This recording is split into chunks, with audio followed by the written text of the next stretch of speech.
हरे Krishna everyone, कैसे हो आप सभी लोग। आई होप आप सभी लोग बहुत अच्छे होंगे। एंड जैसा कि हम पार्ट 1 में बात कर रहे थे ट्रक ड्राइवर वीज़ा के बारे में, एंड उसी के साथ हम इसको कंटिन्यू करते हैं। एंड हम बात कर रहे थे लास्ट की इंडिया में जो एग्ज़ाम है ट्रक ड्राइवर वीज़ा का, वो हो रहा है या नहीं हो रहा है। सो गाइस, जापान में जो ट्रक ड्राइवर वीज़ा टेस्ट है, ये कई कई लोकेशंस पे ये एग्ज़ाम अवेलेबल है। आप जापान में अगर रहते हो, आप किसी भी वीज़ा पे हो, तो आप इस जो वीज़ा के लिए अगर आप टेस्ट देना चाहते हो, आप तो किसी भी लोकेशन पे आप इस एग्ज़ाम का टेस्ट दे सकते हैं। लेकिन अगर हम इंडिया की बात करें तो इंडिया में जो SSW truck driver visa exam है, ये अभी अवेलेबल नहीं है।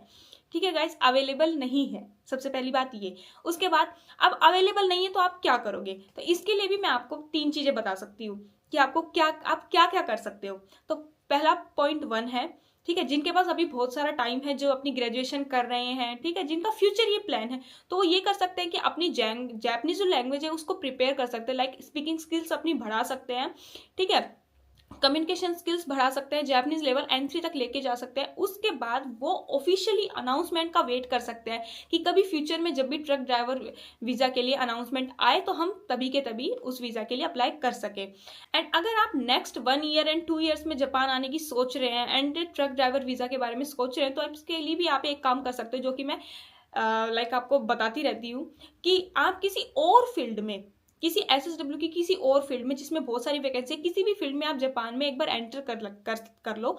एंड जैसे आप जापान में एंटर करोगे तो उसके बाद आप अपना जब आप जापान में एक बार SSW वीज़ा पे किसी भी फील्ड में आ जाते हो, उसके बाद आप जापान में रहते रहते एंड जो SSW ट्रक ड्राइवर वीज़ा है, उसके जो स्किल टेस्ट है, वो कहीं पे भी किसी भी लोकेशन पे जाके आप वो टेस्ट के लिए अप्लाई कर सकते हो। ठीक, जापान में आके आप अपना ड्राइविंग लाइसेंस के लिए अप्लाई करके एंड उसके साथ साथ ही आप स्किल टेस्ट देके इस वीज़ा में ट्रांसफ़र भी हो सकते हो, जो कि आपके लिए बहुत इजी रहेगा, क्योंकि आप ऑलरेडी SSW वीज़ा में जापान में हो एंड वो आपकी कंपनी के लिए भी इजी रहेगा। जिससे कि आप जापान में अगर किसी SSW वीज़ा पे हो तो वहाँ से आपको फाइनेंशियली सपोर्ट भी मिलेगा। एंड जो आपको अपना लाइसेंस वर्क करना है, क्योंकि उसमें भी फाइनेंशियली बहुत सारे पैसे लगेंगे आप जब आप लाइसेंस का वर्क करवाओगे जापान में।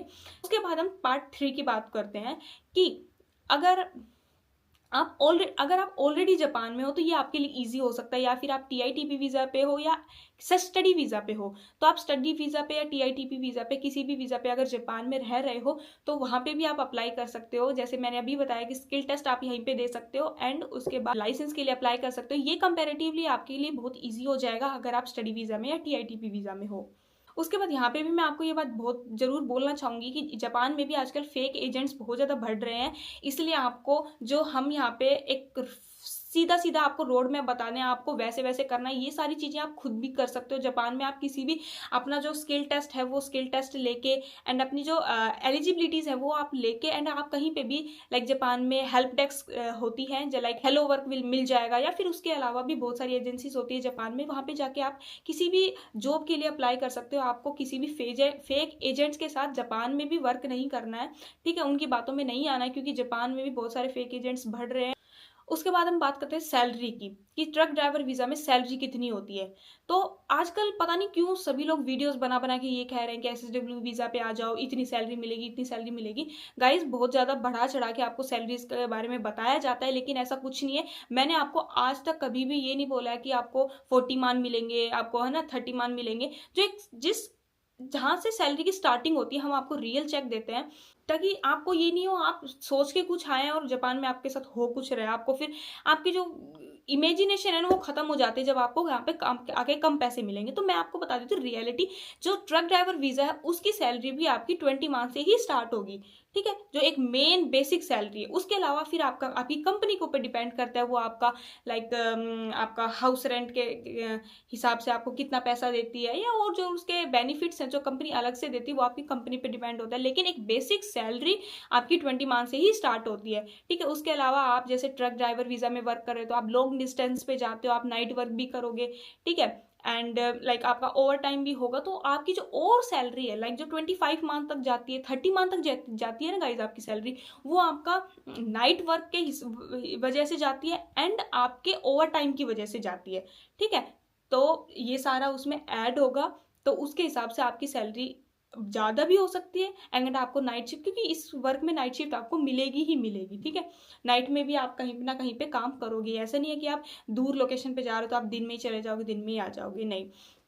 ठीक है। उसके अलावा इस वीज़ा में भी आपको जैसे और सेम वीज़ा में सभी में होता है, टैक्स जो होता है आपका, इंश्योरेंस जो होता है, ठीक है, रेंट जो होता है, इसमें भी आपकी कंपनी पूरा पूरा हेल्प करेगी।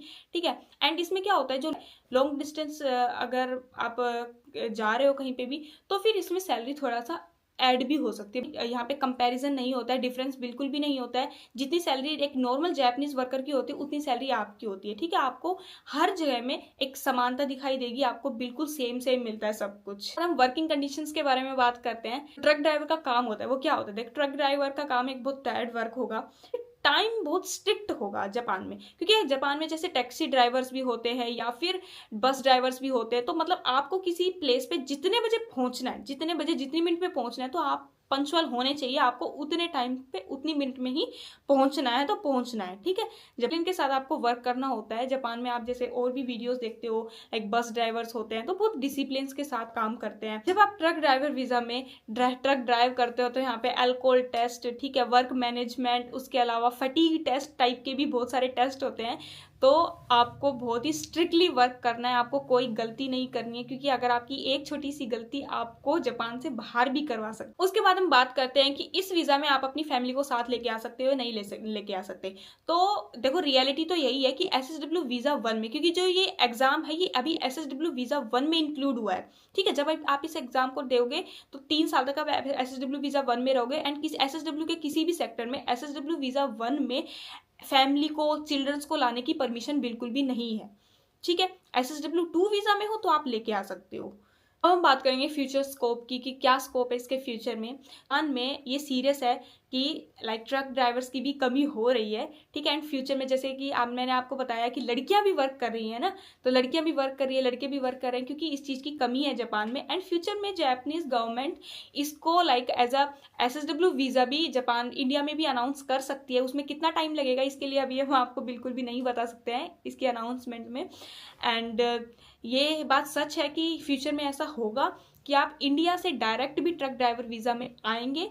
एंड लेकिन अभी का तो जो प्रोसेस है, अभी की जो इन्फॉर्मेशन मैंने आपको बता दी है कि ऐसे ऐसे आप जापान आके एंड उसके बाद आप ड्राइविंग लाइसेंस यहाँ का लेके कन्वर्ट करवा के एंड उसके बाद स्किल टेस्ट देके आप इजीली जापान में अगर आप रह रहे हो उस टाइम आप इजीली इस वीज़ा के लिए अप्लाई कर सकते हो। मेन टॉपिक थे एंड लेटेस्ट इन्फॉर्मेशन के साथ मैं इस वीडियो में आई थिंक कवर कर पाई हूँ। एंड उसके अलावा भी अगर आपके क्वेश्चन कुछ हों इस वीज़ा के बारे में या फिर किसी और वीज़ा के बारे में, तो आप हमें कमेंट सेक्शन में कमेंट कर सकते हैं। एंड आई होप ये वीडियो आपको हेल्प करेगी। Thank you. हरे कृष्णा।